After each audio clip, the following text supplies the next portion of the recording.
nous savons le faire. À la Bergerie de Paris, nous accueillons l'homme de Dieu, le serviteur de Dieu, Michel Alla.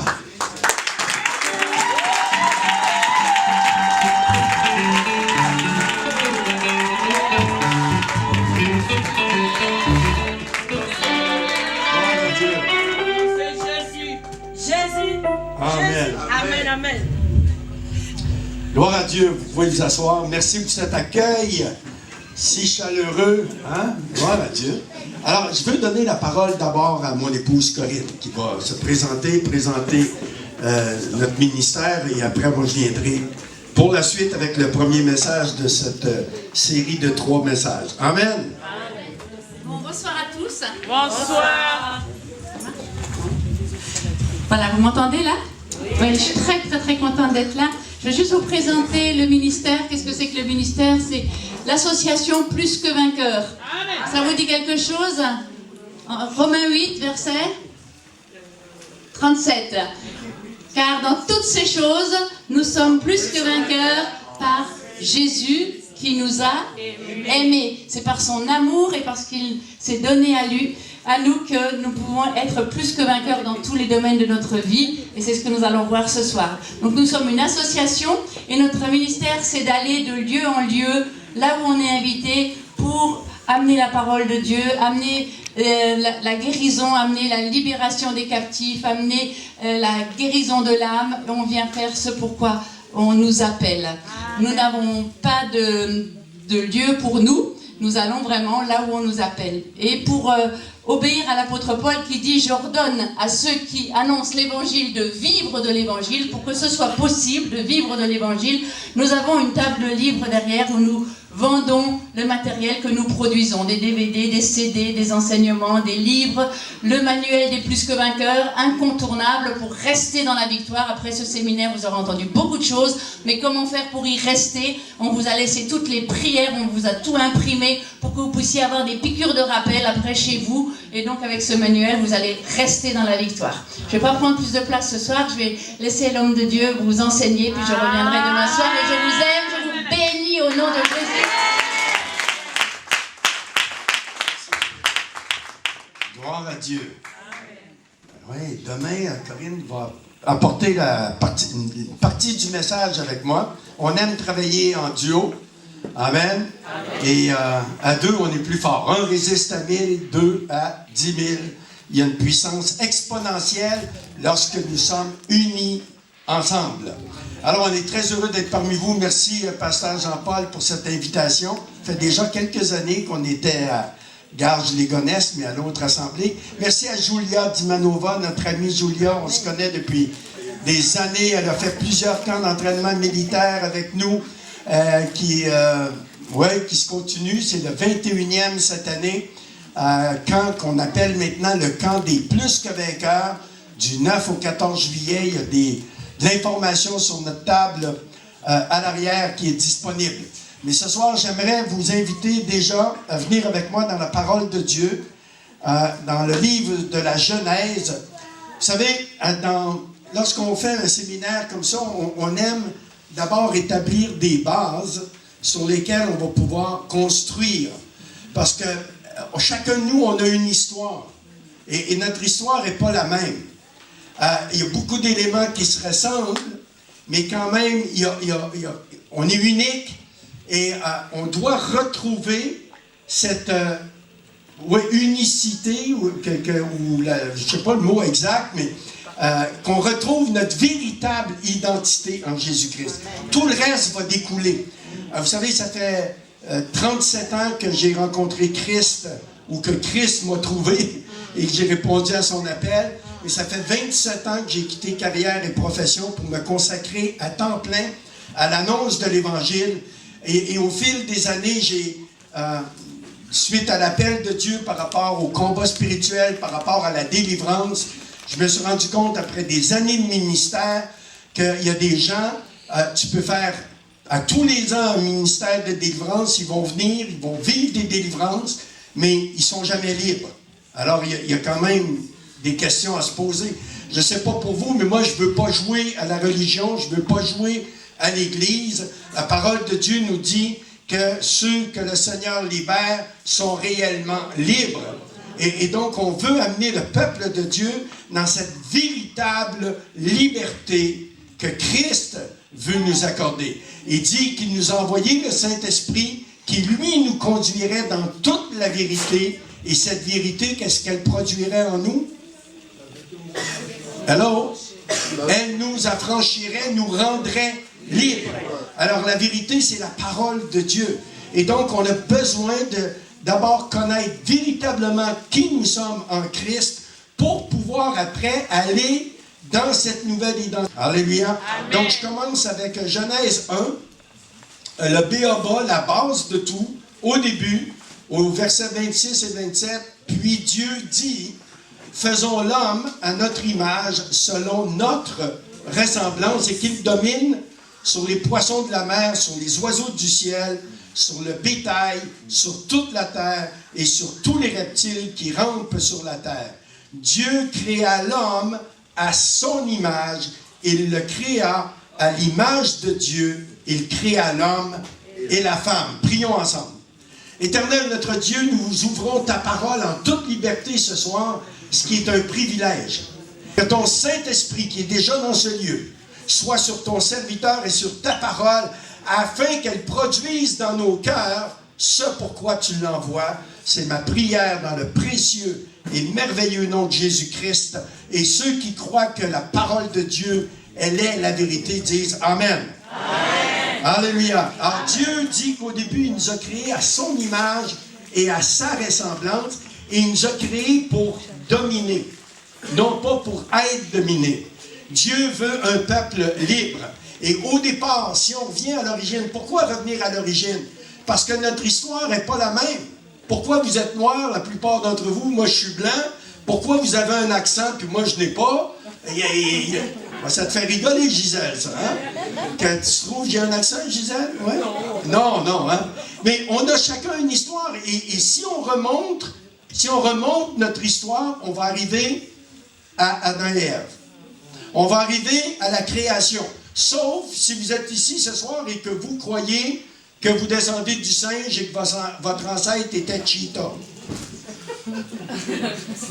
Est-ce qu'il y a quelqu'un qui croit cela ce soir? Non, mais c'est ce qui est enseigné dans les lycées encore aujourd'hui, en 2017. On dit que l'homme descend du singe. Alors, si on croit que l'homme descend du singe, le message de ce soir ne vous aidera pas. Mais si vous croyez que vous avez été créé à l'image et à la ressemblance de Dieu, là, on peut mettre des bases et on peut faire un travail qui va être productif. Amen. Qui croit ici à la création? C'est sûr qu'il y a une forme d'évolution. Je ne veux pas faire un débat sur l'évolution de la création, mais moi, je crois de toute ma foi que j'ai été créé à l'image et à la ressemblance de Dieu. Amen. Selon ce que la Bible, qui pour moi est la vérité, et c'est ce qu'elle me dit. Maintenant, si on va dans Genèse 5, les versets 1 à 3, il dit, voici le livre de la postérité d'Adam. Qui est Adam? Alors, c'est qui Adam? C'est le premier homme. Oui. Donc, voici sa postérité. Lorsque Dieu créa l'homme, il le fit à la ressemblance de Dieu. Il créa l'homme et la femme, il les bénit et il les appela du nom d'homme lorsqu'ils furent créés. Adam, âgé de 130 ans, engendra un fils à sa ressemblance, selon son image, et il lui donna le nom de Seth. Regardez-moi un instant. Qu'est-ce qui est arrivé entre Genèse 1 et Genèse 5? Eh bien, on a perdu l'image de Dieu. À cause de la désobéissance, de la chute de nos premiers parents, qui avaient été créés, eux, à l'image et à la ressemblance de Dieu, eh bien, depuis la chute, tout être humain qui naît sur cette terre ne naît plus à l'image et à la ressemblance de Dieu, il naît à l'image et à la ressemblance de ses parents. Un jour, mon père Pierre a déposé dans l'utérus de ma mère Rolande une semence corruptible qui a produit quelqu'un de corrompu qu'ils ont prénommé Michel. Ça, c'est notre histoire à chacun d'entre nous. Notre première naissance elle est issue d'une semence corruptible. C'est la raison pour laquelle nous sommes à la base des êtres corrompus. Oui, c'est pas tout à fait agréable à entendre, mais c'est la réalité. Les gens qui se pensent bons, les gens qui pensent que Dieu n'a pas d'autre choix que de les accepter si Dieu existe parce qu'ils n'ont jamais tué, ils n'ont jamais fait ceci, ils n'ont jamais fait ça.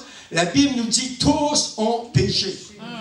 Et à cause de leur péché, ils sont séparés de Dieu, privés de la gloire de Dieu. Est-ce qu'il y a quelqu'un ici dans ce lieu qui n'a jamais péché? Amen. Donc, la Bible dit vrai quand elle dit que tous ont péché et sont privés. Donc, privés. Et pourquoi ils sont privés? Parce que Dieu ne peut pas cohabiter avec le pécheur. Et depuis la chute, eh bien, c'est comme si il y a eu une transformation génétique dans l'homme, que la semence, eh bien, est devenue une semence corrompue. Une semence corruptible.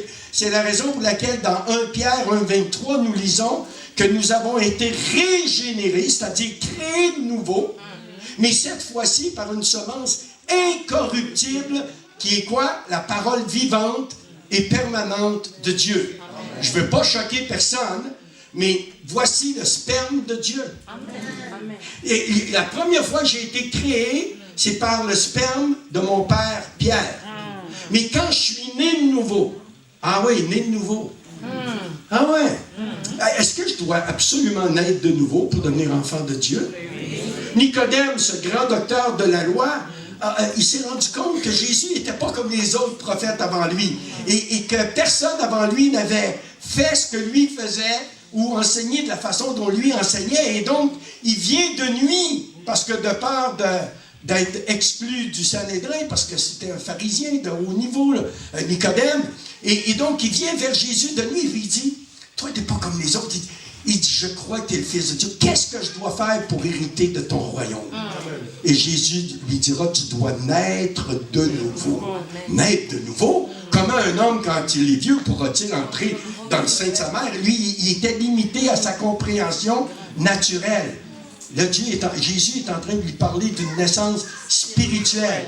Parce que Dieu est esprit, nous dit la parole de Dieu. Est-ce que vous êtes d'accord avec ça? Amen. Et c'est la raison pour laquelle il faut que ceux qui l'adorent, l'adorent en esprit. En esprit, en vérité. Amen. Donc, ma véritable identité, elle est spirituelle. Amen. Je ne suis pas un être humain qui vit une expérience spirituelle. Je suis un être spirituel qui vit une expérience humaine. Amen. Ma véritable nature, elle est d'abord spirituelle parce que j'ai été créé à l'image et à la ressemblance de Dieu et Dieu est esprit. Et c'est la raison pour laquelle, lorsque nous naissons de nouveau, nous devenons frères et sœurs. Peu importe la couleur de ta peau, peu importe d'où tu viens, tes origines, en Christ, vous et moi, nous sommes devenus frères et sœurs. Alléluia, je suis votre frère. Vous êtes mes frères, vous êtes mes sœurs. En Jésus-Christ. Et c'est la seule façon qu'on peut parvenir à véritablement avoir un amour les uns envers les autres, c'est lorsqu'il y a une connexion spirituelle. Au niveau de la chair, ça ne marche pas. Tu auras beau essayer de faire tous les efforts, tu n'y arriveras pas. Et donc Jésus répondra à Nicodème, tu dois naître de nouveau. Et lorsqu'on est de nouveau, et comment naître de nouveau? La réponse est simple. Reconnais que tu as une nature pécheresse, que tu as péché, et à cause de ta nature pécheresse, tu es séparé de Dieu, et accepte le plan du salut qu'il a déjà pourvu pour toi 2000 ans passés, en prenant la forme d'un homme, c'est comme tu l'as lu tout à l'heure dans Éphésiens 2, les versets 7 et suivants, et Dieu s'est fait homme. C'est ce qu'on vient de célébrer à Noël. Un sauveur nous est né. Emmanuel, qui est un des noms de Jésus, veut dire Dieu avec nous. Et c'est la raison pour laquelle les Juifs voulaient que Pilate enlève l'écriteau qui était au-dessus de la tête de Jésus qui a été crucifié, parce que c'était marqué Dieu au-dessus de lui. INRI, en hébreu, c'est le tétragramme de Dieu. Les Juifs de loin voyaient au-dessus de la croix de Jésus le nom de Dieu. Et c'est la raison pour laquelle, pendant des siècles, on a accusé les Juifs, et même encore jusqu'à aujourd'hui, d'avoir tué Dieu. Parce que c'était Dieu sur la croix. Dieu s'est fait homme. Dieu a pris notre nature et il est venu vaincre cette nature pécheresse à la croix de Golgotha. Mais la mort n'a pas pu le retenir. Alléluia. Et le troisième jour, il est ressuscité, ce que nous allons célébrer dans quelques semaines. La résurrection de Christ. Juste la mort de Christ n'est pas suffisante. Il fallait la résurrection. Et parce qu'il est ressuscité, maintenant, je sais qu'il est Dieu et je sais qu'il a le pouvoir de vaincre et de me donner la victoire sur la mort. Je ne mourrai jamais. Je ne sais pas pour vous, mais moi, je sais que je ne mourrai jamais. Amen. Parce que dans Jean 11, 25, Jésus il dit, je suis la résurrection et la vie. Celui qui vit et croit en moi ne mourra jamais. Je vis puis je crois en lui, je ne mourrai pas. Ah, peut-être que je serai un jour débarrassé de ce véhicule terrestre qui a été mis à ma disposition, mais le jour où Dieu me rappellera à lui, je vais passer de la mort à la vie. Il n'y a pas de mort pour moi, la mort c'est terminé. Elle a été vaincue par mon Sauveur et Seigneur Jésus-Christ. Et donc, il faut naître de nouveau à travers la repentance.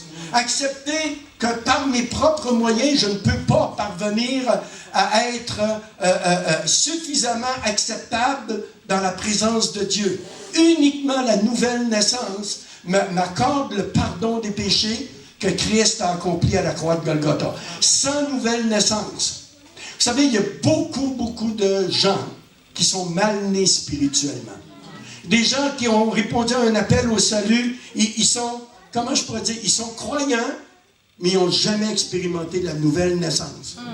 Peut-être qu'il y en a ici ce soir. Si tu es là ce soir, et il y a cette conviction dedans de toi que tu n'as pas l'assurance d'être enfant de Dieu, tu n'es pas convaincu à 100%, que si tu mourrais aujourd'hui, ce serait pour être dans la présence glorieuse de Dieu pour l'éternité, c'est que tu n'as pas vécu cette nouvelle naissance. Et la nouvelle naissance, c'est le jour où le Saint-Esprit vient sur toi et te convainc que tu es foutu à cause de ton péché, tu es séparé éternellement de Dieu et que le seul moyen d'être sauvé, d'être pardonné, d'être réconcilié à Dieu, c'est en lui demandant pardon puis en acceptant le sacrifice de Christ à la croix. C'est comme un naufragé, ça fait deux bouillons qu'il prend et il est à bout de souffle, il sait que le prochain c'est terminé, il meurt et qu'on lui lance une bouée et qu'il supplie quelqu'un de lui donner la bouée et qu'il la saisit. Ça, c'est la nouvelle naissance. Tu es convaincu de ta condition de pécheur et tu supplies Dieu de te pardonner. Mais maintenant, une fois qu'il est rentré dans le salut, c'est pas pour dire « Alléluia, que la vie est belle, maintenant que je suis sauvé et je fais n'importe quoi. » Non, parce que le péché a des conséquences dans ta vie. Et c'est la raison pour laquelle Christ, une fois que tu es devenu enfant de Dieu, veut t'amener à une parfaite liberté, à un salut complet, esprit, âme et corps. Lorsque nous naissons de nouveau, eh bien, qu'est-ce qui se passe à ce moment-là? Nous devenons enfants de Dieu. Jean 1,12. À tous ceux qui l'ont reçu, elle, Christ, la parole vivante. La parole s'est faite chair. Elle a habité parmi nous. Et à tous ceux qui l'ont reçu, cette parole devenue chair, Jésus-Christ de Nazareth, elle leur a donné le pouvoir de devenir enfants de Dieu, lesquels sont nés non de la chair ni de la volonté de l'homme, mais par l'esprit et de la volonté de Dieu. Et donc, quand tu nais de nouveau, tu reçois l'Esprit de Dieu. Et là, l'Esprit de Dieu dit à ton esprit que tu es enfant de Dieu. Mais je regarde, il y a des petits-enfants qui sont là, je regarde vous-même. On a tous commencé de la même façon. Un embryon, et après 9 mois, de façon normale, 9 mois, eh bien, on est sorti dans ce monde. On est venu au monde, mais là, il a fallu que quelqu'un nous nourrisse. Si on ne m'avait pas nourri convenablement, j'aurais pas eu une croissance normale. Vous allez dire, ils t'ont bien nourri, Michel. Oui, vous avez raison. Très bien nourri. Même si on était 11 enfants, on n'a jamais manqué de rien. Mais on m'a nourri, on m'a donné de la bonne nourriture. Mais quand j'avais 8 ans, 12 ans, 15 ans, 20 ans, c'est plus ma mère qui me donnait la purée avec la cuillère. Hello? Et ils m'ont appris, quand j'avais un certain âge, maintenant, tu peux te nourrir tout seul. Et c'est fini la purée. Maintenant, tu peux manger du steak. Tu peux manger de la nourriture solide. Eh bien, transposez-le maintenant dans le domaine spirituel. Tu es né de nouveau. C'est normal qu'au début, on te donne la purée à la cuillère. On va t'enseigner les rudiments de la parole de Dieu. Qu'est-ce qui arrive une fois que tu es né de nouveau? Cette nouvelle vie qui commence en toi. Et on va te nourrir. Mais si on ne te nourrit pas convenablement, tu n'auras pas une croissance normale. Et il y a combien de chrétiens qui ont été mal nourris depuis leur naissance et qui sont 30 ans plus tard, après avoir eu cette rencontre avec le Christ, eh bien encore au stade où il faut leur donner la purée. Dites après moi, pas nous. Amen. Il n'y en a pas ici. Il n'y en a pas ici. Mais on en connaît qu'il faut encore leur donner la purée. C'est pour ça que Dieu veut. Et tu t'imagines un enfant de 18 ans, normal, un adolescent de 18 ans, que quand il vient à la table, tu l'assois, tu dois lui mettre la bavette, puis lui donner la purée. Tu vas dire quoi, l'enfant, il est paralysé, il peut pas. Non, non, il est normal, mais pourquoi il ne se nourrit pas lui-même? Ah non, il a toujours attendu qu'on le nourrisse pour manger. Tu dirais, mais c'est pas normal. Eh bien, j'ai rencontré des chrétiens, ça faisait 18 ans de conversion, et il fallait encore leur donner la purée. Tu dis, attends, il y a de quoi qui ne joue pas. Donc, au début, c'est normal. Si tu es nouveau converti depuis quelques années, c'est normal qu'on t'aide, qu'on te nourrisse au départ. Mais l'objectif, et c'est ce que j'aime beaucoup chez toi, pasteur Jean-Paul, et tu présentes tes enfants dans la foi, il y en a beaucoup. Après, tu te dis, OK, maintenant, il est temps que tu apprennes à pêcher toi-même. Et je t'ai donné du poisson, je t'ai nourri, maintenant, je vais t'apprendre à pêcher pour que tu puisses te nourrir toi-même et en nourrir d'autres et leur apprendre eux aussi à se nourrir par eux-mêmes. Et c'est ça la croissance normale qui va faire la différence, que si tu as besoin de délivrance, je peux te garantir que Dieu ne te laissera pas dans cet état-là. Parce qu'il y a une chose qu'il faut qu'on saisisse à nouveau. Très peu d'entre nous, nous avons eu un bon exemple d'un père terrestre. J'ai un coffret qui s'appelle « Mon papa, c'est le plus fort », où je raconte les problèmes que j'ai eus dans mon enfance de relation avec mon père terrestre. Et à cause de ça, notre image, elle est faussée. J'en voulais à mon père pour des choses. J'ai entendu des témoignages de gens qui ont été abandonnés dès la naissance. Je parlais avec quelqu'un avant-hier qui me disait, il est dentiste aujourd'hui dans la région de Reims, mais cet homme disait, parce qu'il est de couleur, comme vous, et j'ai demandé ses origines, il dit, mon père était congolais, ma mère, elle est française, ici de Reims, mais j'ai jamais connu mon père. Ah bon? Eh bien oui.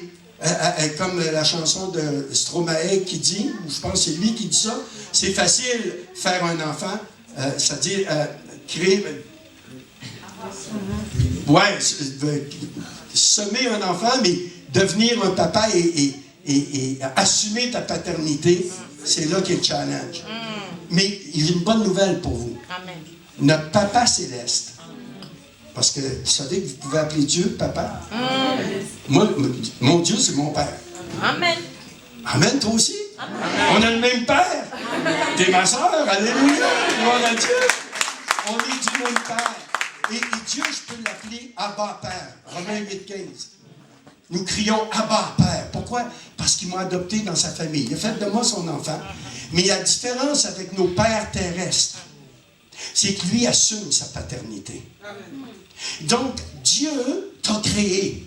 Dieu nous a créés. C'est lui qui nous a créés. C'est lui qui nous a voulu, tels que nous sommes. Tels que nous sommes. Le deuxième livre que j'ai écrit, dont tu parlais, Jean-Paul, Renversons les forteresses, m'a été inspiré par 2 Corinthiens 10, 13. 2 Corinthiens 10, et versets 3 à 5. Et dans 2 Corinthiens 10, 3 à 5, il dit, si nous vivons dans la chair ou si nous marchons dans la chair, nous ne combattons pas selon la chair. Car les armes avec lesquelles nous combattons ne sont pas charnelles, mais elles sont puissantes par la vertu de Dieu pour renverser les forteresses. Et là, le verset 5, il dit, nous renversons, il décrit c'est quoi les forteresses qui ont besoin d'être renversées. Il dit, nous renversons toute hauteur et tout raisonnement qui s'élève contre la connaissance de Dieu et nous amenons toutes nos pensées captives à l'obéissance de Jésus-Christ. Bien-aimé, si tu n'emmènes pas tes pensées captives à l'obéissance de Jésus-Christ, tes pensées vont t'emmener captif. Et beaucoup sont captifs d'un faux système de pensée. Ce qui m'a interpellé dans ces versets, c'est que le mot forteresse en grec, c'est le mot oshuroma. Mais c'est le même mot pour définir prison. C'est intéressant. C'est-à-dire qu'en grec, il y a un seul mot pour définir forteresse ou prison, c'est Oshuroma. Mais tu vas le traduire par forteresse si tu veux empêcher quelqu'un de l'extérieur de venir à l'intérieur. Et tu vas le traduire par prison si tu veux empêcher quelqu'un de l'intérieur d'aller vers l'extérieur. Intéressant. Et là, j'ai eu une révélation que je transmets dans ce livre, et c'était la suivante. Dans mon enfance, pour me protéger d'agressions physiques, émotionnelles, spirituelles ou d'autres natures, j'ai construit une forteresse pour me protéger de ces agressions extérieures. Vous me suivez jusque-là? Amen. Mais au fil des années, cette forteresse est devenue ma prison. Je suis prisonnier d'une forteresse, d'une prison dont j'ai moi-même construit, dont je détiens la clé, mais j'ose pas en sortir parce que j'ai peur que se trouve à l'extérieur ce qui m'a fait construire la forteresse qui est devenue ma prison. Et là, il y a tout un travail de guérison de l'âme. Et la clé pour cette guérison, c'est le pardon. De pardonner à ceux qui t'ont offensé, qui t'ont agressé, et c'est ce qui t'a amené à construire des forteresses qui sont devenues tes prisons. Et ce qu'il y a d'intéressant aussi, c'est qu'on se rend compte que chacun d'entre nous, on a accepté des mensonges comme étant des vérités. On a cru comme enfant que ceux qui étaient en autorité au-dessus de nous, en commençant par les parents, après ça un professeur, ou un prêtre, un pasteur, peu importe, des personnes en autorité, quand tu es enfant, tu prends ce qu'ils te disent comme étant la vérité. Et beaucoup de ces vérités n'étaient pas des vérités, sont des mensonges. Et c'est là qu'on comprend le verset 4 quand il dit « Et on renverse toute hauteur et tout raisonnement qui s'élève contre la connaissance de Dieu et nous amenons toutes nos pensées captives à l'obéissance de Jésus-Christ. » Aujourd'hui, un chrétien mature n'accepte pas n'importe quoi de n'importe qui, n'importe comment. Soyons comme les gens de Béret. Même pour moi, ce soir, je vous le dis, si ce que j'enseigne, vérifiez dans les Écritures si c'est conforme aux Écritures. Si ça ne l'est pas, reprenez-moi. Si ça l'est, mettez-vous devant Dieu pour savoir qu'est-ce que Dieu veut vous dire à travers sa parole, qui est la vérité. Mais c'est plus le temps qu'on accepte tout à la cuillère sans nous-mêmes commencer à se nourrir spirituellement. Et on a l'enseignant. C'est pour ça que j'ai prié en introduction. Je commence jamais un message sans demander l'aide du Saint-Esprit. Amen. Parce que je ne veux pas que ce soit des paroles de Michel Allard. Il faut que ce soit le Saint-Esprit qui vienne prendre la parole de Dieu et vous convaincre de ce que Dieu veut vous dire à travers sa parole. Et votre responsabilité, moi j'ai une responsabilité devant Dieu de ce que j'enseigne, mais vous avez une responsabilité aussi devant Dieu d'examiner si ce qu'on vous enseigne est conforme aux Écritures. Amen. De ne pas gober n'importe quoi et de vous laisser. Et le plus grand mensonge que vous et moi, nous avons accepté comme une vérité, c'est au sujet de qui nous sommes. Je connais très peu de personnes qui, aujourd'hui, se voient comme Dieu les voit. Je connais très peu de personnes qui, aujourd'hui, savent exactement qui ils sont en Jésus-Christ. À cause de tous ces mensonges que nous avons acceptés de personnes en autorité et surtout au sujet de qui nous sommes. J'aimerais te dire ce soir, tu n'es pas ce qu'on a dit que tu étais. Mais tu es ce que Dieu dit que tu es. Amen. Et qu'est-ce que Dieu dit de toi? Quelqu'un connaît le psaume 139? Et verset 13 et suivant. Je te loue, mon Dieu, de ce que je suis. Une bonne à rien, une impotente, quelqu'un qui ne réussira pas, qui ne sait pas quoi faire, qui en est... Non. Je te loue, mon Dieu, de ce que je suis, une créature si merveilleuse. Est-ce que tu le crois vraiment? Amen. Est-ce que tu le crois vraiment? Amen. Ouais, amen. Ouais. Amen. Amen. Est-ce que je crois ce que Dieu dit de moi au point de vivre en fonction de qui je suis aux yeux de Dieu et à mes yeux, et non plus en fonction de qui je pense être à cause de ce que j'ai entendu?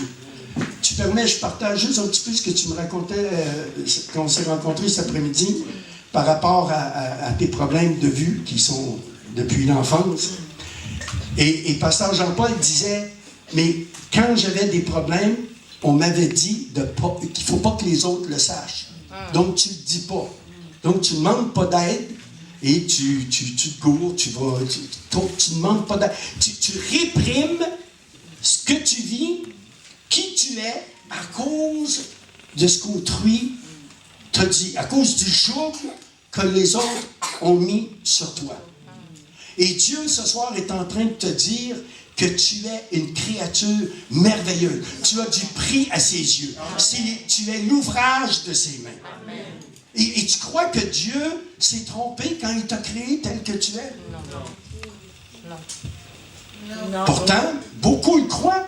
Beaucoup se dénigrent. Beaucoup se sous-estiment. Et vous savez, combien de fois je vois des gens avec ce que j'appellerais une fausse humilité. Et pour eux, ils sont jamais dignes de recevoir une louange, de recevoir un remerciement, de recevoir un compliment. Pour eux, non, alléluia, gloire à Dieu. Mais non, c'est toi qui l'as fait, c'est à toi que je donne le compliment. Et puis, on ne s'est pas accepté. J'aimerais te dire la vraie définition de la vraie humilité, c'est je pense moins à moi, mais pas moins de moi. Je sais qui je suis. Paul dira, je sais qui je suis. Et ce que je le suis à cause de Christ. Dieu m'a adopté dans sa famille. Peu importe ce qui a été ma vie avant ma nouvelle naissance, depuis le jour de ma nouvelle naissance, je suis devenu enfant de Dieu. Attendez, dans mes notes, c'était marqué, toute la foule dit Amen. Amen. C'est peut-être à cause de l'accent, le temps que vous traduisiez ce que j'ai dit. Dieu m'a adopté j'ai été adopté dans la famille de Dieu il y a 37 ans. Et Dieu a dit maintenant, tu n'es plus celui que tu étais, tu es devenu mon enfant. Je suis devenu enfant de Dieu. Héritier de Dieu, co-héritier avec Christ. Jésus-Christ est mon frère, le premier-né d'entre les frères. Et moi, je veux lui ressembler. C'est mon frère aîné. Et je l'aime, mon frère aîné. Et je veux marcher dans ses traces. Je veux suivre ses voies. Je veux écouter ses conseils. Parce que lui, il m'a montré le chemin. Il est le chemin. Il est la vérité. Il est la vie. Nul ne peut aller au Père que par lui. Et si tu crois ça, eh bien, tu vas commencer à être fier de qui tu es. Et quand tu lis le psaume 139 et qu'il est écrit « Je te loue, mon Dieu, de ce que je suis une créature si merveilleuse », eh bien, j'ai pas peur de me lever et de me regarder dans le miroir et de dire « Je te loue, mon Dieu, de ce que je suis une créature si merveilleuse ». Sans orgueil, sans fausse humilité, je sais qui je suis maintenant. Je suis devenu enfant de Dieu. Et parce que je sais qui je suis, eh bien, je me respecte plus que je me respectais avant. Il y a des choses que j'accepte plus qu'on me dise. Il y a des choses que j'accepte plus qu'on me fasse. Il y a des gens qui sont toxiques dans mon entourage, de qui je me suis éloigné parce que j'ai une dignité. Je sais qui je suis. Je suis pas une poubelle dans laquelle on peut jeter tout ce qu'on a acheté. Je suis pas le tapis sur lequel tu t'essuies en entrant. Je suis un enfant de Dieu. Amen. Enfant de Dieu. Et tout mon respect est pour ce Dieu. Et c'est dans cette nouvelle identité, dans cette conviction d'être qui je suis, que j'ai pu croître et ne pas accepter des choses dans ma vie que j'avais acceptées comme faisant partie de moi-même, parce que depuis mon enfance, c'était ça, puis dire non, plus maintenant. Moi, je viens d'un arrière-plan du catholicisme, mais très, très catholique. On était, je peux vous garantir, une famille pratiquante, le chapelet, les bras en croix, pendant le carême, toutes ces choses-là, j'ai tout suivi ça. OK? Ça, c'est pas ça qui m'a donné la vie éternelle. Mais j'ai grandi avec cette mentalité de toujours mea culpa, mea maxima culpa. Toujours pauvre pécheur que je suis. Oh Dieu, n'exerce pas ta colère envers moi, pauvre pécheur que je suis. Ça, c'est pour t'emmener à la repentance. Une fois que tu es à la repentance, lève la tête et commence à proclamer que « Wow, tu as été pardonné, tu as été justifié par l'œuvre de Christ à la croix, tu es devenu enfant de Dieu. » Et ose le proclamer. ose être fier de qui tu es. Ose reconnaître que Dieu ne s'est pas trompé quand il t'a créé tel que tu es. Et Dieu est merveilleux pour ça. Il change le mal en bien, la malédiction en bénédiction. Alléluia. Il veut que tu sois fier de qui tu es. Pas orgueilleux, fier d'être enfant de Dieu. Amen. Paul, il était fier de qui il était. Et il y a le zèle qu'il déployait, c'était parce qu'il reconnaissait à quel prix il avait été racheté, quelle était sa vie avant. Lui, diplômé, enseigné chez les pharisiens par Gamaliel, qui était le grand rabbin de l'époque. Il y avait des titres, il y avait des diplômes, Paul. Mais il dira, toutes ces choses, je les considère comme de la boue. Amen. En comparaison à l'excellence de connaître Christ. Qui connaît Christ ici? Qui connaît Christ ici? Tu es dans l'excellence, mon frère, ma soeur. Eh bien, alléluia, sois fier de ce nouveau titre, de ce nouveau diplôme. Alors, avant d'aller plus loin, je voudrais juste faire un appel pour les personnes que, si on te disait ce soir, tu entendais une voix te dire, « Oh, créature merveilleuse, tu as du prix à mes yeux. » Combien en a vous auriez, honnêtement, la difficulté à accepter que vous êtes vraiment une créature merveilleuse? Est-ce qu'il y a des personnes ici, soyez vrais, c'est entre vous et Dieu, ça n'a rien à voir avec moi, qu'il n'y ait pas une main qui se lève, alléluia, ou qu'il y en ait 50, ça dérange, ça ne change rien à ma vie, c'est pour vous. Si ce soir, honnêtement, devant toi, tu te regardes dans le miroir, et face à toi-même, tu dis, c'est vrai que j'ai de la difficulté à accepter que je suis une créature merveilleuse. Si c'est ton cas, tu veux? Est-ce qu'il y en a ici? Si c'est votre cas, levez-vous à votre place. Levez-vous à votre place. Maintenant. Personne. Wow, pasteur, tu as fait un travail extraordinaire ici. Mais c'est merveilleux. Ils savent tous qu'ils sont des créatures merveilleuses. Il n'y a personne ici qui a une fausse identité. Ça va être facile en fin de semaine. Juste au cas où, en quelqu'un qui aurait une personne ou deux qui a posé. C'est pour toi, mon frère, c'est pour toi, ma soeur. Moi, j'ai envie de faire un pied de nez au diable, la soirée. Qui t'a menti au sujet de qui tu es à travers la bouche d'autrui depuis ton enfance jusqu'à aujourd'hui. Et tu as de la difficulté à entrer. Comme tu disais tout à l'heure, il y a des gens, 3 fois fiancés, mais tu n'arrives pas au mariage. Tu as tous les diplômes qu'il faut, mais pas le travail. Il y a une malédiction sur toi. Mais pour que tu puisses entrer pleinement dans la vie abondante que Jésus a pour toi, commence par savoir qui tu es et l'œuvre que Christ a accomplie à la croix et sois fier d'être devenu enfant de Dieu. Et aie pas honte de te regarder dans le miroir le matin et de proclamer la majesté de Dieu en disant, je te loue mon Dieu de ce que je suis une créature si merveilleuse. Tes œuvres sont admirables. Mon âme le reconnaît bien. Je suis l'ouvrage de tes mains. C'est toi qui m'as créé. Et quand tu m'as créé tel que je suis, tu t'es pas trompé. Mais le diable, le menteur, m'a menti à mon égard à travers la bouche d'autrui, puis moi je l'ai cru. Mais ça c'est fini. Moi je ne crois plus. Je ne suis plus ce que le diable avait dit que j'étais.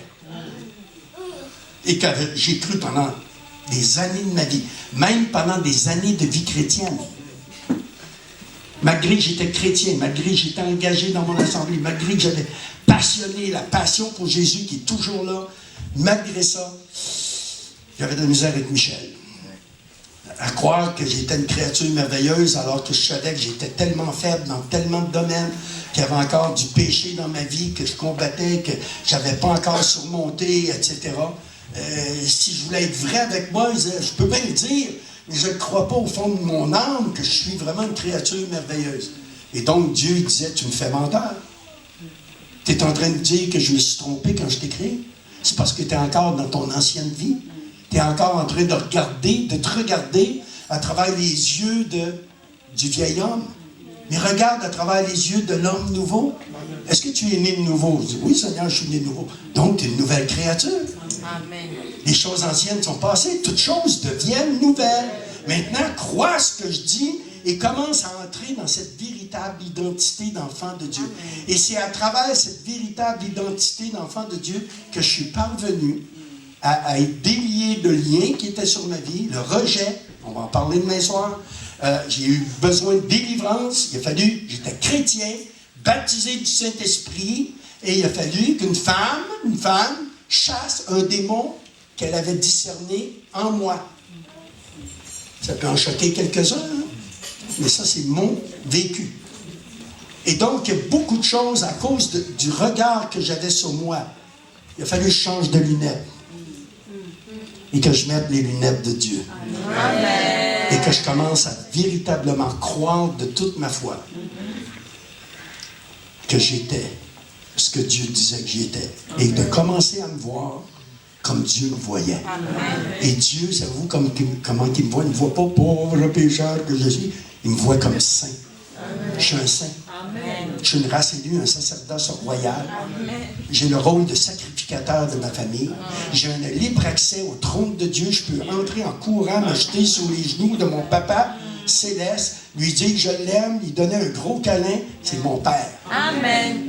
Ça a changé. Pas d'un claquement du doigt du jour au lendemain, mais à travers la persévérance. Et donc, je voudrais voir avec vous dans le livre des Juges, il y a une histoire qui est intéressante par rapport à tous ces fausses identités et ces mensonges que nous avons acceptés comme des vérités. Juge 6, c'est l'histoire de Gédéon. Gédéon, c'est un homme de qui j'ai été beaucoup inspiré pour beaucoup de messages à cause de son histoire qui est très particulière. Juste donc, en quelques minutes, à compter du verset 11, Juge 6, il est dit, puis vint l'ange de l'Éternel et il s'assit sous le térébinthe d'Ophra qui appartenait à Joas de la famille d'Abiézer. Gédéon, son fils, battait du froment au pressoir pour le mettre à l'abri de Madian. L'ange de l'Éternel lui apparut et lui dit, « L'Éternel est avec toi, vaillant héros. » Gédéon lui dit, « Ah, mon Seigneur, si l'Éternel est avec nous, pourquoi toutes ces choses nous sont-elles arrivées? Et où sont tous ces prodiges que nos pères nous racontent quand ils disent, « L'Éternel ne nous a-t-il pas fait monter hors d'Égypte? » Maintenant, l'Éternel nous abandonne et il nous livre entre les mains de Madian. L'Éternel se tourna vers lui et dit, « Va avec cette force que tu as et délivre Israël de la main de Madian. N'est-ce pas moi qui t'envoie? » Gédéon lui dit, « Ah, mon Seigneur, avec quoi délivrerai-je Israël? Voici ma famille est la plus pauvre en Manassé et je suis le plus petit dans la maison de mon père. » L'Éternel lui dit, « Mais je serai avec toi et tu battras Madian comme un seul homme. » Alors, ce qu'il y a d'intéressant, c'est que Gédéon, il est en train de battre du froment pour le mettre à l'abri de Madian. Nous, aujourd'hui, je ne sais pas, peut-être pour vous, si en Afrique, peut-être vous avez déjà vécu cette expérience d'une aire de battage, mais juste pour vous situer, une aire de battage, c'est toujours situé sur un sommet, là où il y a du vent. Parce qu'au temps de la moisson, qu'est-ce qu'on fait? On bat le blé qu'on a moissonné et on lance dans les airs. Et le vent souffle la paille au loin et il n'y a que le blé qui retombe dans l'aire de battage qu'on ramasse après pour faire la farine, puis etc. Et donc, Gédéon est en train de ramasser comme ça du froment pour le mettre à l'abri de Madian. Alors, qui est Madian? Madian, c'est le père des Madianites. Et qu'est-ce qu'ils font, les Madianites? Les Madianites, eux, ils laissent travailler le peuple de Dieu. Ils laissent les gens labourer la terre, ensemencer le sol, produire une récolte. Et quand arrive la moisson, eux, ils viennent, c'est des hommes de guerre, et ils volent au peuple de Dieu le fruit de son travail. À l'époque, on appelait ça les Madianites. Aujourd'hui, on appelle ça les impôts. On te laisse travailler, on te laisse bosser, on te laisse produire, et on vient, puis on te laisse les miettes. Bon, amen, c'est juste un petit peu d'humour en passant. Mais voyez dans quelle situation se trouve Gédéon. Ils sont pauvres. Lui, c'est le plus petit de la famille. Il est là pour avoir de quoi manger. Il est obligé de le mettre à l'abri parce que le voleur, il vient toujours pour voler. Et Madian, c'est une préfiguration de Satan. Et Jean 10,10 nous dit, le voleur ne vient que pour détruire, égorger et tuer. C'est un voleur. Donc, il vient pour te voler. Il veut te voler dans tous les aspects, dans tous les domaines de ta vie. Et il y a des choses qu'il est obligé de mettre à l'abri. Et là, alors qu'il est en train de faire ça, imaginez-vous la scène. Tu es sur une aire d'abattage, tu es en train de ramasser du blé, et il y a un ange qui t'apparaît. L'ange de l'Éternel qui arrive, et non seulement il t'apparaît, mais il t'interpelle avec une proclamation sur ta vie qui ne correspond pas à l'image que tu as de toi-même. Et la salutation de l'ange à Gédéon, c'est « Gédéon, il dit que l'Éternel est avec toi, vaillant héros. » Et j'imagine Gédéon de regarder derrière lui pour voir à qui l'ange parle, parce que lui, il ne se voit pas comme un vaillant héros. Et imagine-toi ce soir, tu arrives chez toi et tu es seul dans ta chambre et tu entends une voix qui te dit « L'Éternel est avec toi, vaillante héroïne, vaillant héros. » Et qui ici se voit vraiment comme un vaillant héros, comme une vaillante héroïne? Ah, il y en a quand même quelques-uns. Tous les pasteurs, vous faites un boulot extraordinaire ici. Oui, parce que d'habitude, dans les autres assemblées, il n'y a pas tant de monde que ça qui sont des vaillants héros, vaillantes héroïnes. Mais Gédéon, ce n'est pas son cas. Ha! Il dit, l'Éternel est avec moi. Ah bon? Ben explique-moi donc, si l'Éternel est avec nous, pourquoi ça va si mal dans le pays? Il est où le Dieu, quand il disait qu'ils avaient fait sortir du pays d'Égypte? Sûrement, Dieu nous abandonne. Et c'est intéressant la réflexion parce que combien de fois, on va témoigner à notre entourage ou même nous-mêmes dans notre propre vie, des fois on a l'impression que Dieu nous abandonne. On a l'impression, on a beau prier, on a beau jeûner, on a beau proclamer des choses, puis il n'y a rien qui se passe. Et les gens, quand tu témoignes, moi je suis évangéliste, là, mon frère Omer, sois béni pour toi aussi, tu es évangéliste, c'est ce qu'il faut. Allez, il faut de tous les ministères, hein? Mais j'aime particulièrement les évangélistes parce qu'on arrache, on dépouille l'enfer et on peuple le ciel. On les amène à des pasteurs enseignants comme Jean-Paul et eux les forment, ils forment des disciples, ils font croire, puis après ils les envoient, puis waouh, c'est comme ça qu'on va conquérir. Alléluia. Et donc, l'appel qui est sur la vie de Gédéon, moi ce que j'aime de Gédéon, c'est son authenticité. Il n'a pas été poli, fait semblant, etc. Il dit, ah oui, tu dis que Dieu est avec moi, mais si Dieu est avec moi, pourquoi ça va si mal dans ma vie? Il est où le Dieu, donc mes pères? Et là, il y a de quoi d'intéressant, on se rend compte que Gédéon n'avait pas eu une relation ou une expérience personnelle avec Dieu. Il parle du Dieu de ses pères. Est-ce que tu sers le Dieu de tes pères ou tu sers ton Dieu?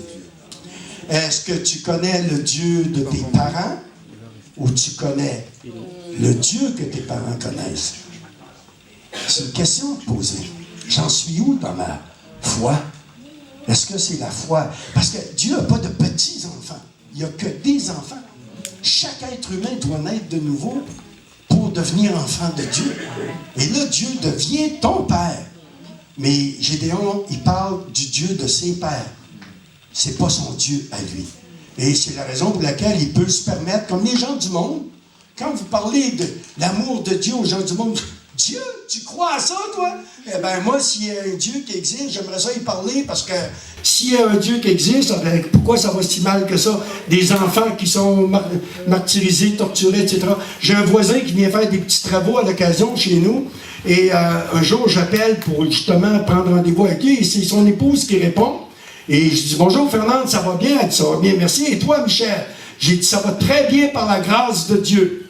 Elle dit, tu crois en ça, toi, Dieu? J'ai dit, bien sûr que je crois en Dieu. Ah ben, dis-moi, j'y crois pas. Ah, j'ai dit, c'est intéressant. J'ai dit, j'aimerais ça qu'on se rencontre une fois et tu me racontes pourquoi tu crois pas en Dieu.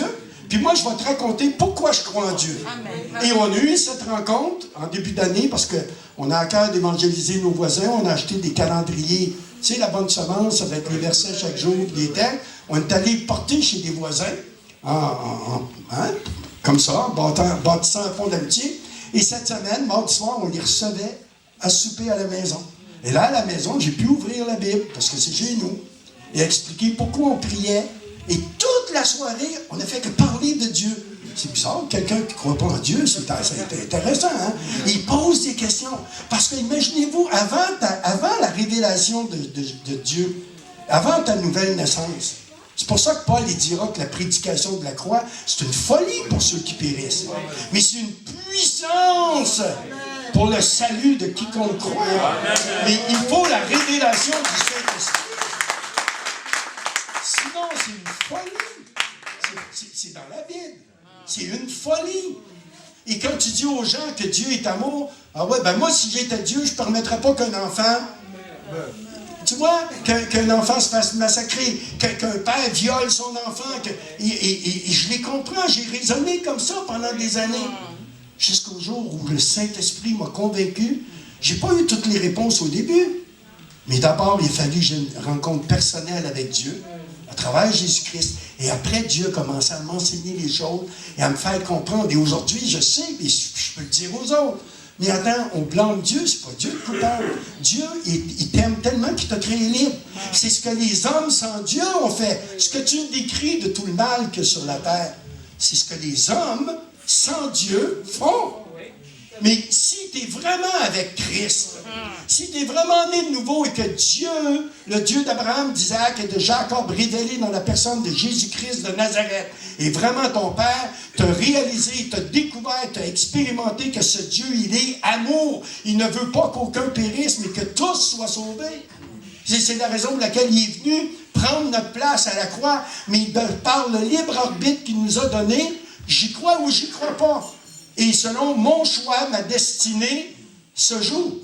Ma destinée éternelle. Et c'est la raison pour laquelle il faut en parler, mais ça, c'est plus tard. Alors, donc, Gédéon, il est authentique. Il dit, comme les gens du monde d'aujourd'hui, si Dieu est avec nous, explique-moi pourquoi ça va si mal que ça. Et là, Dieu, écoutez-vous, le Dieu créateur de l'univers, Dieu qui a tout créé par sa parole, limite sa puissance à notre volonté. C'est quand même extraordinaire. Il n'y a qu'un Dieu pour faire ça. Lui, il dit, tu crois en moi, tu es sauvé. Tu refuses de croire en moi, je respecte ton choix. Je vais tout faire pour essayer de te convaincre, mais je te laisse toujours le libre arbitre de décider. Ça, et ce Dieu-là, il n'a pas dit à Gédéon, « Ah ouais, c'est comme ça que tu me traites? Disqualifié, non? » Il explique à Gédéon, « Non, je vais être avec toi. Je vais être avec toi et tu vas délivrer le peuple d'Israël. » Il dit, « Moi, délivrer Israël? Ma famille est la plus pauvre, puis je suis le plus petit de la famille. Non, mais il dit, je vais être avec toi. » Est-ce que tu as déjà refusé d'entreprendre un projet, de faire quelque chose parce que tu as regardé à toi au lieu de regarder à Dieu? Ça m'est arrivé. Je suis certain que ça vous arrivait à vous aussi. Parce qu'on regarde à nos capacités à nous au lieu de regarder à ses capacités à lui. Le jour où tu commences à comprendre qu'on est tous au même niveau. C'est pas parce que je suis sur une tribune, que j'ai un micro, et que je suis à temps plein dans l'œuvre de Dieu, que j'ai une supériorité sur vous. Aucune. On est tous des gens ordinaires qui servons un Dieu extraordinaire. Amen. Le seul qui mérite d'être loué, d'être adoré, c'est lui. Amen. C'est lui. Et il est le seul qui mérite l'adoration. Le seul, quand l'apôtre Pierre, Corneille, s'est jeté à ses pieds, il dit, « Hey, lève-toi, je suis qu'un homme comme toi. » Adore Dieu seul. C'est lui qui mérite notre adoration. Nous, on est de la même pâte, on est au même niveau. C'est pas parce que je suis sur une tribune que j'ai pas de combat, que j'ai pas de lutte, que j'ai pas de difficulté, que je traverse pas des épreuves, que je suis pas confronté à des tentations, que je suis dans la même pâte que vous. Il faut vraiment qu'on sache, le seul qui est digne d'être adoré, c'est notre Dieu. Amen. Et le seul qui a payé le prix pour toi et moi, c'est Jésus-Christ. On respecte les serviteurs de Dieu, on honore ceux qui se consacrent à nous enseigner, à faire de nous des disciples, à nous amener plus loin, à nous amener à nous positionner. Et Dieu nous donne l'exemple, alors qu'il ne disqualifie pas Gédéon, il dit, je vais être avec toi. Je vais être avec toi. Mais avant d'envoyer Gédéon au combat, Gédéon, vous savez, il a demandé les toisons. Hein? Vous connaissez les 2 toisons de Gédéon. Dieu répond. Il n'a pas été offusqué. Thomas, il dit, je croirai le jour où j'aurai mis mes mains dans ses plaies, dans son côté. Jésus s'est présenté à lui. Il dit, touche Thomas. Il dit, maintenant tu crois. Il dit, heureux ceux qui croient sans avoir vu. Mais il n'a pas disqualifié Thomas. Thomas a eu l'honnêteté de dire ce qu'il croyait, ce qu'il pensait. Il dit, pour moi, je ne crois pas qu'il soit ressuscité tant que je n'aurais pas mis... Et Dieu vient à lui et il dit, gars, touche. Il dit, c'est bien. Maintenant, tu crois. Alléluia. C'est ça l'important. C'est pas que tu es moins bon qu'un autre parce qu'il a fallu ces preuves-là. Et Gédéon a voulu des preuves et Dieu lui en a donné. Mais avant d'envoyer au combat, je termine avec ceci. Au verset 25, Dieu a dit qu'il serait avec Gédéon et qu'il battrait Madian comme un seul homme. Dans la même nuit, verset 25 de Juge 6, l'Éternel dit à Gédéon, prends le jeune taureau de ton père et un second taureau de 7 ans. Renverse l'autel de Baal qui est à ton père et abat le pieu sacré qui est dessus. Tu bâtiras ensuite et tu disposeras sur le haut de ce rocher un autel à l'Éternel ton Dieu. Tu prendras le second taureau et tu offriras un holocauste avec le bois de l'idole que tu auras abattu. Regardez-moi un instant. Avant d'envoyer Gédéon comme libérateur de son peuple, avant que Dieu t'envoie pour être le libérateur de ta famille, d'abord de ta propre vie, de ta famille, il y a peut-être du ménage qui doit être fait avant. Il dit, tu vas aller renverser l'autel que ton père a érigé à Baal. Attendez une minute. On est dans le peuple de Dieu. Le peuple de Dieu dont le premier commandement qu'il avait reçu était « Shema Israël, Adonai Eloheinu Erad ». Écoute Israël, l'Éternel ton Dieu est un. Et après il dit, tu n'auras pas d'autre Dieu devant ma face. Je suis l'Éternel ton Dieu et tu me serviras moi seul. Pourquoi je te demande ça? Parce que les autres dieux ne sont pas des bons dieux. Ils veulent ton malheur, ils vont te détruire. Moi, l'Éternel, ton Dieu, je suis un bon Dieu, je veux le meilleur pour toi, mais je t'ai créé libre. Relisez Deutéronome 28. J'ai mis devant toi le bien, le mal, la bénédiction, la malédiction. Choisis le bien afin que l'Éternel, ton Dieu, te bénisse. Mais si tu choisis le mal va te maudire. Tu vas récolter ce que tu sèmes. Fais attention à ce que tu fais. Et Dieu nous montre devant nous le choix. Il nous donne toujours le libre arbitre. Mais ce qu'il y a d'injuste, il y a des injustices. C'est le père de Gédéon qui a érigé un autel à Baal. C'est pas Gédéon. Mais Gédéon subit les conséquences du choix de son père. Qu'est-ce qu'un Dieu étranger fait dans la maison d'un enfant de Dieu? Et la première fois que j'ai eu cette révélation de ce texte, le Saint-Esprit dit, il a commencé à me montrer les faux dieux qu'il y avait dans ma vie, dans ma maison, dans ma famille. Puis j'ai découvert qu'il y en avait pas mal plus que je pensais. La majorité, je les avais hérités de mes pères. C'est la raison pour laquelle Dieu dira, je ne tiens pas le coupable pour innocent et je punis l'iniquité des pères sur les enfants jusqu'à la 3e et 4e génération. Bien-aimés, il y a des conséquences à nos choix. Non seulement pour notre propre vie, mais sur nos descendants. Gédéon est victime du choix de son père. Et là, tu as deux options. Tu passes ta vie comme victime, tu vas être pas de ma faute, c'est mes parents, c'est à cause d'eux, c'est à cause d'eux, puis c'est à cause d'eux, puis c'est à cause d'eux. Et tu restes là, on te revoit dans 10 ans, puis tu es encore au même état, sinon pire, mais tu es toujours en train de blâmer les autres, ou tu fais comme Gédéon, avec courage, tu dis maintenant, moi je fais le ménage. Tout ce qui n'était pas à la gloire de Dieu, dans mon héritage, je le vire. Seigneur, pardon pour les fautes de mes pères et mes fautes. Mes pères et moi, nous avons péché contre toi. On retrouve ça chez Néhémie, chez Daniel, chez Jérémie. On voit ces serviteurs de Dieu, ces hommes de Dieu qui reconnaissent que Dieu est amour, que Dieu est juste et que le malheur qui est sur le pays, c'est pas parce que Dieu est mauvais, c'est que le peuple a désobéi. Le peuple est allé vers d'autres dieux. Le peuple a fait ce que Dieu leur avait dit de ne pas faire. Et là, ils en subissent les conséquences. Et tout au long de l'histoire du peuple juif, qu'est-ce qu'on voit? Quand ça va bien, ils oublient Dieu, ils vont vers des dieux étrangers, se marient avec des étrangères, alors que c'était interdit, etc. Et là arrive le malheur. Et là, quand il y a le malheur, « Oh Seigneur, pardon, sauve-nous! » Et Dieu, dans sa grande miséricorde, vient, il te sauve, et là, tout se remet à mieux aller, parce que là, tu dis, « J'aurai plus d'autre Dieu, Seigneur, je te le promets maintenant, je vais marcher avec toi, je vais être fidèle, alléluia. » Tu fais quelques mois, et pouf, tu retombes. Et là, le malheur vient à nouveau, et c'est un cycle qui, à un moment donné, tu dis, hey, c'est assez, là. Moi, j'en ai marre, là, de jouer à ce cycle-là, là. Moi, je ne veux pas être comme le peuple, tourner en rond dans le désert pendant 40 ans, à murmurer, à critiquer, à aller mal, à me repentir, à accepter le pardon, à avoir la bénédiction de Dieu, puis une fois la bénédiction de Dieu, oublier Dieu et oublier celui qui m'a béni et recommencer dans des choses de la chair et retomber à nouveau et à nouveau perdre ma bénédiction. Hey, à un moment donné, tu dis, wow! Wow! Et c'est pas... ben, je vais aller au culte, puis le serviteur de Dieu va prier pour moi, puis tout va bien aller après. Non.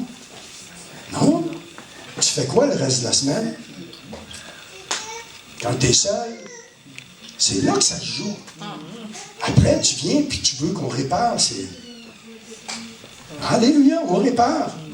Mais arrête de briser. Fais attention. On ne joue pas avec le diable. Parce que notre ennemi qui rôde autour de nous, comme un lion rugissant, cherche qui il va dévorer. Tu penses être debout, prends garde à tomber. Marche droit, marche avec le Seigneur. C'est la vie la plus extraordinaire, la plus excitante qu'il n'y a pas. Quand tu comprends ça, eh bien, le péché là, va devenir ton pire ennemi et tu vas te battre contre le péché. Et tu vas faire le ménage. Et Gédéon, il est allé de nuit parce qu'il fallait du courage d'aller renverser l'autel que son père avait érigé à Baal. Il n'a pas demandé la permission à son père. Lui est allé puis il a viré ça. Parce qu'il dit, moi, je veux être sous la bénédiction, pas sous la malédiction. Et qu'est-ce qu'il a fait? Il a construit un autel par-dessus l'autel que son père avait érigé. Et il a consacré sa maison à l'Éternel Dieu. Et là, Dieu a été avec lui. Et vous connaissez le reste de l'histoire, Gédéon. Avec 300 hommes, contre 350 000, avec des cruches et avec des flambeaux, ont vaincu une armée de 350 000. Tu penses que Dieu a besoin de beaucoup? Ce que Dieu veut, c'est notre obéissance. Dieu veut qu'on prenne les choses au sérieux. Alors, demande au Saint-Esprit un petit peu de refaire ton histoire. Regarde les faux dieux qui ont été introduits dans ta vie par tes pères. Pas pour les juger, pas pour les condamner, simplement pour dire, ah oui, il y a eu ça dans ma famille. Oui, il y avait le sorcier, il y avait le féticheur. Oui, il y a eu ceci. Oui, on était orienté dans telle et telle situation qui a amené des malédictions et on les trace. Il y en a, tu n'as pas besoin du Saint-Esprit pour savoir quelle est la malédiction sur ta vie. Ce que tu mentionnais tout à l'heure, Jean-Paul. 3 fois fiancé, jamais de mariage. Tous les diplômes, pas de travail. Tu penses que c'est une bénédiction, ça? Non, c'est une malédiction. Elle vient quelque part. Ça, c'est le symptôme. On ne veut pas travailler sur le symptôme. On veut trouver la racine, extirper la racine. Et la première racine à extirper, c'est demander pardon à Dieu pour les fautes de nos pères. C'est ce que la Bible nous enseigne dans Lévitique 26, les versets 40 et 41. Ils confesseront leurs iniquités et les iniquités de leurs pères, péchés à cause desquels je leur ai résisté, leur rébellion. Et donc, nous, on a à se positionner et dire, écoute Dieu, je ne connais pas toute l'histoire de ma famille, de mes ancêtres, mais mes pères et moi, on a péché contre toi. Et toi, tu as toujours été juste dans tes jugements. Et ce soir, moi, je vais m'associer aux fautes de mes pères pour venir repentant, te demander pardon. Pardon pour toutes nos fautes, les miennes et celles de mes ancêtres. Je veux repartir à neuf. Je renverse l'autel que mes pères ont érigé à Baal et moi, je construis un autel à l'Éternel, mon Dieu. Et je te consacre, Dieu de ma vie. Moi et ma maison, nous servirons l'Éternel. Je n'aurai pas d'autre Dieu devant ma face. Moi, je veux marcher avec toi, Seigneur. Je veux marcher dans tes pas. Et j'en veux pas d'autre Dieu. Ça, c'est ta décision. Donc, c'est de renverser ces choses-là et après de dire, OK, maintenant, voici mon positionnement. Alors, j'aimerais terminer avec cela ce soir. Un appel sur le positionnement. Demain soir, demain après le message, il y aura un appel où on va pouvoir prier pour les gens qui en auront le besoin, qui l'exprimeront. Mais ce soir, ce n'est pas de prier pour vous. C'est vous, quel est votre positionnement. Moi, j'aimerais vous conduire à ce positionnement. Qui, ce soir, est d'accord pour dire, je veux obéir à Dieu et je veux renverser les autels que mes pères ont érigés à de faux dieux, à Baal, à tout, sans les juger. D'abord, je rends grâce à Dieu parce que sans eux, je ne serais pas là. Il y a quand même des belles choses que j'ai héritées de mes ancêtres. Ça, je les garde. Mais les mauvaises choses qui ont des conséquences dans ma vie, qui m'amènent toujours dans l'échec, qui m'amènent dans la pauvreté, qui m'amènent dans des ruptures, qui m'amènent dans des ruptures de liaison, qui m'amènent dans la maladie. Vous allez chez le médecin. Qu'est-ce que le médecin fait? Il vous pose des questions. C'est où vous avez mal? Depuis quand? C'est quoi que ça vous fait? Est-ce qu'il y a des antécédents familiaux? Avez-vous déjà entendu un médecin poser des questions, Gisèle? Ça, c'est un bon diagnostic. C'est un bon médecin qui va te demander, ah donc c'est héréditaire. Ah oui, la science médicale prouve qu'il y a des transmissions héréditaires au niveau des maladies. Eh bien, moi, je vais élargir. Il y a des transmissions héréditaires au niveau du péché, des mauvaises habitudes qu'on appelle. Non, c'est des péchés. Ça manque le but. Il y a des malédictions qu'on a héritées de la vaine manière de vivre de nos pères. Comme Gédéon était sous la malédiction parce que son père avait choisi un autre Dieu. Et Dieu, il dit, OK, tu veux Baal? Je me retire. Et quand Dieu se retire, bien-aimé, il y en a un qui, lui, il ne demande pas la permission pour rentrer. Et qu'est-ce qu'il vient faire, lui? Voler, détruire, égorger, tuer. Donc, est-ce qu'on veut le laisser rentrer, lui? Non. Est-ce qu'on veut lui donner accès? Non. Est-ce qu'on veut lui confier notre maison puis nos enfants? Donc, on veut lui enlever ces droits-là. Et pour lui enlever, il faut reconnaître qu'il y a eu des droits. On renverse les autels et on construit un autel à l'Éternel Dieu. Si c'est le désir de ton cœur ce soir, lève-toi à ta place. Et maintenant, on va se positionner à travers une déclaration de foi.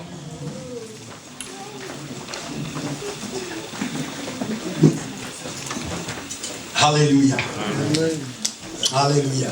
Amen. Alors, juste, vous fermez les yeux 2 minutes, parce que c'est important de savoir ce qu'on fait. Ce n'est pas une prière qu'on répète. Il faut d'abord se placer au pied de la croix. Parce que sans le sacrifice de Jésus-Christ à la croix, dans Galates 3,13, il est écrit que Jésus-Christ s'est fait malédiction pour nous, afin de nous racheter de la malédiction de la loi. Car il est écrit, maudit est quiconque est pendu au bois.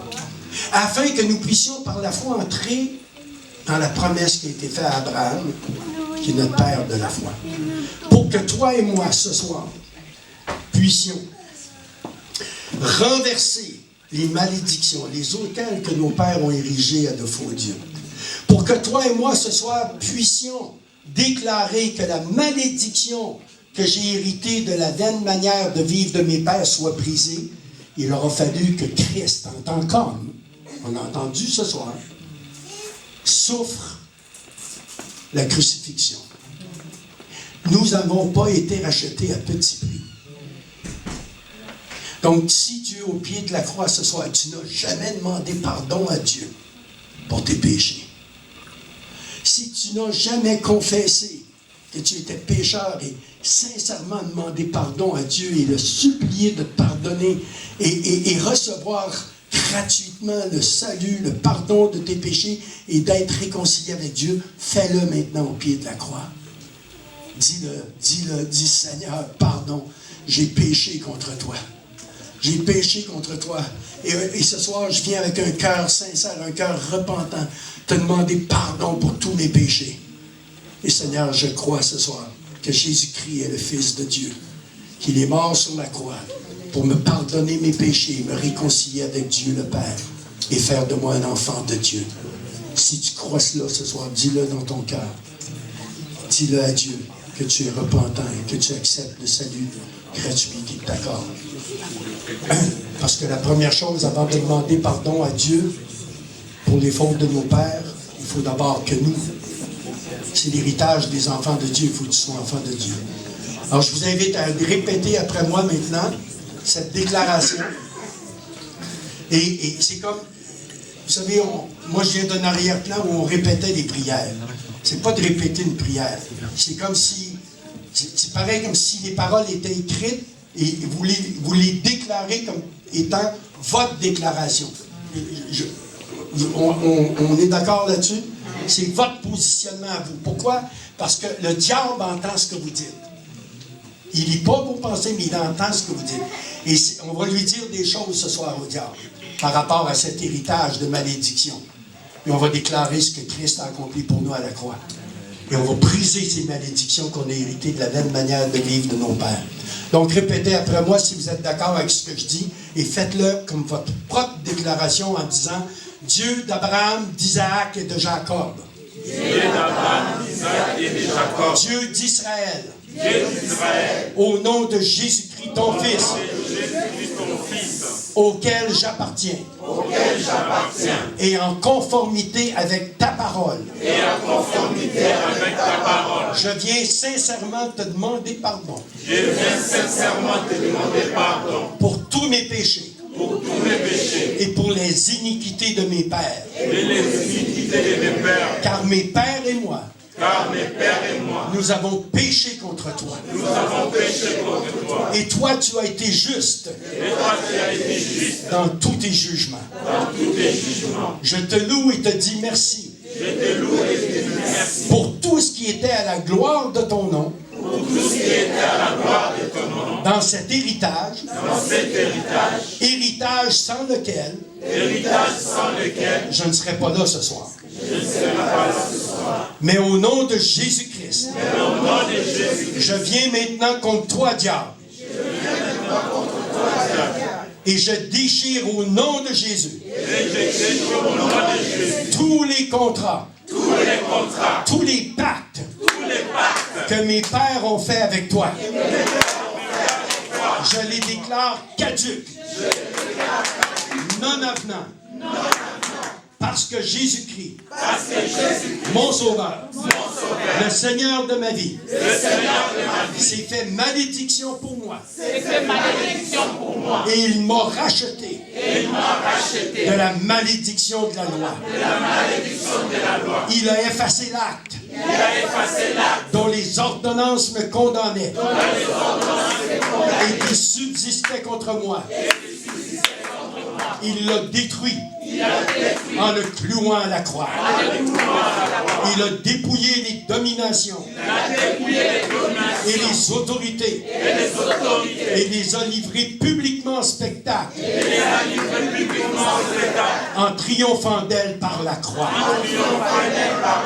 Donc diable, je ne t'appartiens plus. Je ne suis plus sous la malédiction. Mais j'entre sous la bénédiction de ceux et celles qui obéissent à Dieu. Et ce soir, j'ai obéi à Dieu. Je me suis soumis à Dieu. Et la parole de Dieu dit, soumettez-vous à Dieu. Résistez au diable d'une foi ferme. Et il s'enfuira loin de vous. Donc, diable, je te résiste d'une foi ferme. Et je te commande maintenant, au nom de Jésus-Christ, de t'enfuir loin de moi. Car moi et ma maison, nous servirons l'Éternel. Car moi et ma maison, nous entrons maintenant dans la bénédiction que Dieu déverse sur nous. Au nom de Jésus-Christ. Amen. Alléluia. Est-ce qu'on peut acclamer celui qui a fait les prix pour nous et qui s'est fait malédiction pour nous racheter de la malédiction de l'amour. Alléluia. Gloire à Dieu. Pasteur Jean-Paul, merci. À demain après-midi.